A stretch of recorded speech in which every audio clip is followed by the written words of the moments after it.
হে আল্লাহ, তুমি তো সবই জানো আমি কতটা অসহায়, আমি কতটা বিপদে আছি, আমি কতটা সমস্যায় আছি। আমি তোমায় কত ডেকেছি, কতবার ডেকেছি। আপনি তো সবই বোঝেন, আপনি তো প্রত্যেকটা বান্দার অন্তরের কথা বোঝেন। আপনি তো সামান্য পিঁপড়েরও কথা শোনেন। আপনি তো গোটা পৃথিবীর মালিক। আপনি তো এই দোজাহানের বাদশাহ। আপনিই তো আমার রব, আপনি তো আমার মালিক, আপনি তো আমার সঠিক রাস্তা প্রদানকারী। আল্লাহ গো, আপনি আমার অন্তরকে প্রশান্তময়ী ফুল বানিয়ে দিন। আমার অন্তরকে হেদায়েত প্রাপ্ত করুন।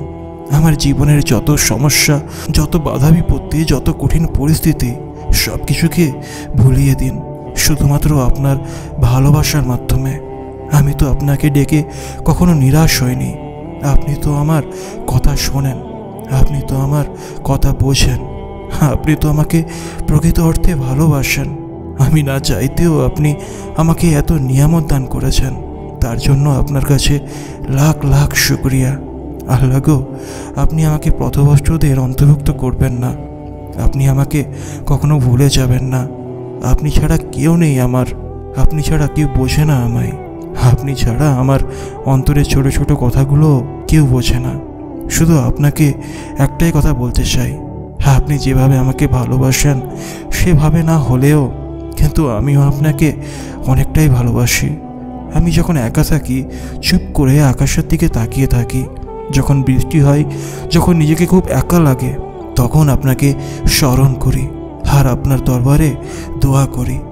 ও আমার আল্লাহ, প্রত্যেক অন্ধকারের পরে যেমন আলো আছে, ঠিক তেমনি আমার জীবনের এই খারাপ সময়ের পরেও ভালো সময় ফিরিয়ে দেবেন। আর আমি খুব দৃঢ়ভাবে বিশ্বাস করি যে আমি আপনাকে ডেকে কখনো নিরাশ হব না। প্রতিনিয়ত আমরা নিজেদের সাথে আপোষ করে অন্যায়কে প্রশ্রয় দিই, মিথ্যাকে সত্যের ওপর জিতে দেওয়ার সুযোগ করে দিই। আল্লাহ তাআলার প্রতি বিশ্বাস আমাদের ঠিকই আছে, জান্নাতের পুরস্কারের আকাঙ্ক্ষাও আছে, কিন্তু কোনোটি এতটা দৃঢ় নয় যে আমরা অন্যায়ের সামনে মাথা নিচু করে প্রতিবাদ জানাবো, প্রয়োজনে নিজের জীবন বিসর্জন দেব। আমরা সুবিধাবাদী, জান্নাত চাই, একই সাথে দুনিয়াতে কোনো ঝামেলা চাই না। ইমাম ইবনুল কাইয়িম রহমতুল্লাহ বলেন, যে ব্যক্তি সত্যিকার অর্থে নিষ্ঠা ও সততার সাথে তওবাতু নাসুহা করবে, তার পূর্বের সকল গুনাহ জ্বালিয়ে দেওয়া হবে এবং সেগুলো সৎকর্মের নেকি দ্বারা পূর্ণ করে দেওয়া হবে। আল্লাহ যদি তোমাকে কষ্টদান করেন, তবে স্বয়ং তিনি ছাড়া তা মোচনকারী আর কেউ নেই। আর তিনি যদি তোমার কল্যাণ করেন, তবে তিনি তো সব বিষয়ে শক্তিমান, অর্থাৎ সারা জাহানে সর্বপ্রকারের কর্তৃত্বকারী কেবল আল্লাহ। তার বিচার ফয়সালাকে খণ্ডাবার মতো কেউ নেই। যে ব্যক্তি কোরআনকে শান্তি লাভের মাধ্যম হিসেবে নেয়, কোরআন তার জন্যই যথেষ্ট হয়ে যায়। দুনিয়ার কোনো অশান্তি তার মনকে টলাতে পারে না।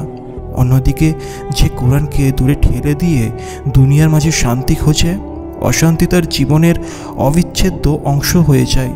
দিনের কথা তার কানে গেলেও মনের অস্থিরতা দূর করতে পারে না। যখন আপনার সামনে সব কিছু সংকুচিত হতে শুরু করে, আপনার চাবি হারিয়ে যায়, ব্যাগ হারিয়ে যায়, অথবা মূল্যবান কিছু হারিয়ে যায় এবং সামনের পথগুলো রুদ্ধ হয়ে আসতে থাকে, তখন আল্লাহকে স্মরণ করুন, কারণ একমাত্র তিনিই খুলে দিতে পারেন বন্ধ দুয়ার। মানুষের ধন, মানুষের সম্মান সব কিছুই আপনার কাছে আমানত।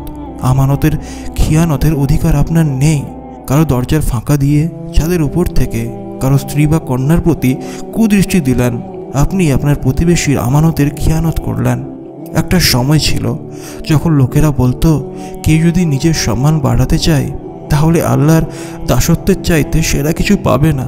আর কেউ যদি নিজেকে লাঞ্ছিত করতে চায়, তাহলে আল্লাহর অবাধ্যতার চাইতে নিকৃষ্ট কিছু পাবে না। যদি লোকজনের কাছে অপরিচিত থাকা যায়, তাহলে সেভাবেই থাকো। কি হবে যদি লোকেরা তোমার প্রশংসা না করে? লোকেদের সমালোচনায় কি আসবে যাবে তোমার? যদি স্বয়ং আল্লাহ সুবহানাহু ওয়া তাআলার কাছে তুমি প্রশংসিত হতে পারো। কোনো জিনিস হারিয়ে গেলে আমরা ইন্না লিল্লাহি ওয়া ইন্না ইলাইহি রাজিউন পড়ি।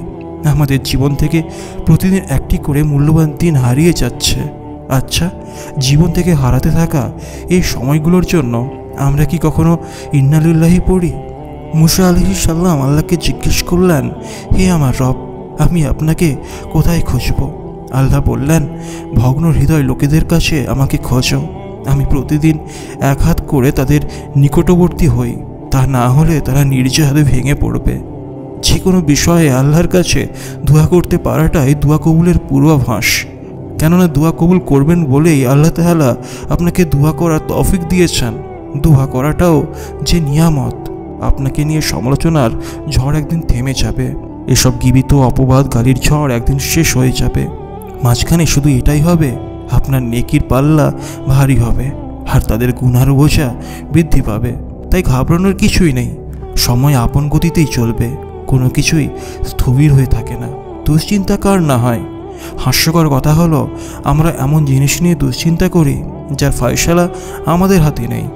যে সময়টা আপনি দুশ্চিন্তা করছেন সেই সময়টাকে কাজে লাগান, নামাজে দাঁড়িয়ে যান, আপনার রবের কাছে চাইতে থাকুন। দুশ্চিন্তা করার সময় যদি আপনার থাকে, দোয়া করার সময় কি হবে না?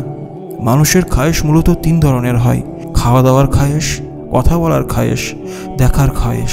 পেটের খায়েশ হালাল খাবারের মাধ্যমে পূরণ হয়, জিভের খায়েশ সত্য কথা বলার মাধ্যমে পূরণ হয়, আর চোখের খায়েশ পূরণ করো শিক্ষণীয় জিনিসগুলো দেখার মাধ্যমে।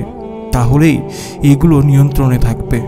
আল্লাহর সাথে আমার সম্পর্কটা শ্বাস প্রশ্বাসের মতো না হয়ে অ্যাম্বুলেন্সের মতো হয়ে যায়নি তো? জরুরি অবস্থায় একান্ত বাধ্য হলেই শুধু ডাকি। সুতরাং তোমাদেরকে যা কিছু দেওয়া হয়েছে তা দুনিয়ার জীবনের ভোগ্য সামগ্রী মাত্র, আর আল্লাহর কাছে যা আছে তা উত্তম ও স্থায়ী। তাদের জন্য তারা ঈমান আনে এবং তাদের রবের ওপর নির্ভর করে। রিজিকের পেরেশানি যদি মনকে আচ্ছন্ন করে ফেলে, আকাশের পাখির দিকে তাকাবেন। তারা জানে না কোথায় গেলে তাদের খাবার মিলবে, তারা শুধু জানে ছুটতে হবে আল্লাহর ওপর ভরসা করে। আপনিও ছুটুন আল্লাহর ওপরে তাওয়াক্কুল করে। রিজিক যে মিলবে সেটা শতভাগ নিশ্চিত। আমার ইচ্ছে করে হাউমাউ করে কাঁদতে, কিংবা যদি জীবন থেকেই পালিয়ে যেতে পারতাম, যদি হারিয়ে যেতে পারতাম অজানা কোনো স্রোতে, তাহলে সম্ভবত মুক্তি মিলত। কিন্তু জীবন কি পুতুল খেলার মতো? মন চাইলেও খেললাম, আর মন না চাইলেই খেলা ভেঙে দিয়ে উঠে গেলাম। জীবন এক কঠিন বাস্তবতার নাম, এমন এক শিকলের নাম যার বাঁধন থেকে মৃত্যু ব্যতীত কারো নিস্তার নেই। রাসূলুল্লাহ সাল্লাল্লাহু আলাইহি সাল্লাম বলেছেন, তোমরা কবুল হওয়ার পূর্ণ আস্থা নিয়ে আল্লাহ তাআলার কাছে দোয়া করো। তোমরা জেনে রেখো, আল্লাহ তাআলা নিশ্চয়ই অমনোযোগী ও অসাড় মনের দোয়া কবুল করেন না। তো বন্ধুরা, এই ছিল আজকের ভিডিওটি যদি একটু হলে ভালো লেগে থাকে তাহলে অবশ্যই একটি লাইক করবেন, আর চ্যানেলে যদি নতুন হয়ে থাকেন তাহলে অবশ্যই চ্যানেলটিকে সাবস্ক্রাইব করে বেল আইকন প্রেস করে দেবেন, আর অবশ্যই কমেন্টে একটি আমিন লিখবেন। তো চলুন দেখা হবে পরের ভিডিওতে।